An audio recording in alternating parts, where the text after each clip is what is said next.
what's going on in the membrane as the electron acceptor is carrying that electron over to photosystem 1. We can draw it as a separate little sketch to make it easier on ourselves. So over here I have photosystem 2, over here I have photosystem 1. The electron has already popped off of photosystem 2 and is on that electron acceptor. This is going to move up into the membrane, go to PS1, photosystem 1, drop off its electron, and continue on its way and get recycled. That's representing that movement.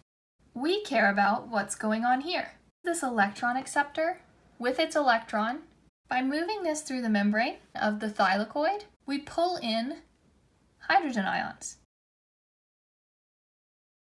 So hydrogen ions cross the thylakoid membrane, and this happens through a series of oxidation steps that luckily you are not required to know.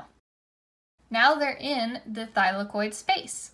The reason why this is so important is because with these hydrogen ions, we have created a concentration gradient.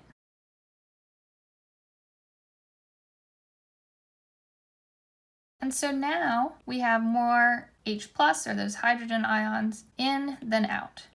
And so what's going to happen is these hydrogen ions really want to get out. They don't want to be in this thylakoid space. And that brings us to the last step of these light-dependent reactions.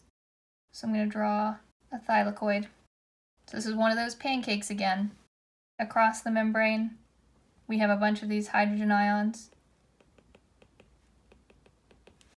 And these guys want to get out. However, there's only one way for them to go out.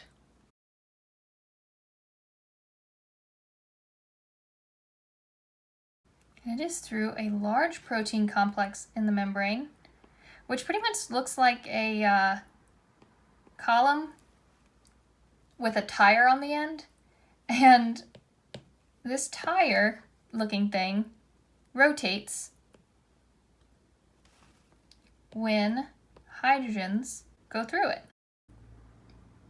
So as the hydrogens come in through this protein complex,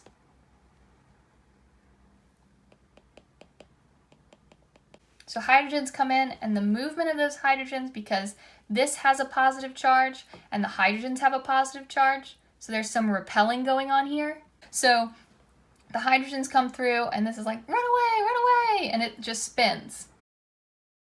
You may think, well, how is that at all helpful? But it does one very important thing. This spinning motion is so highly energetic, there's so much energy behind this, that it can take an ADP molecule and shove a phosphate group onto it. This makes ATP. This protein complex here is called ATP synthase, meaning it synthesizes ATP.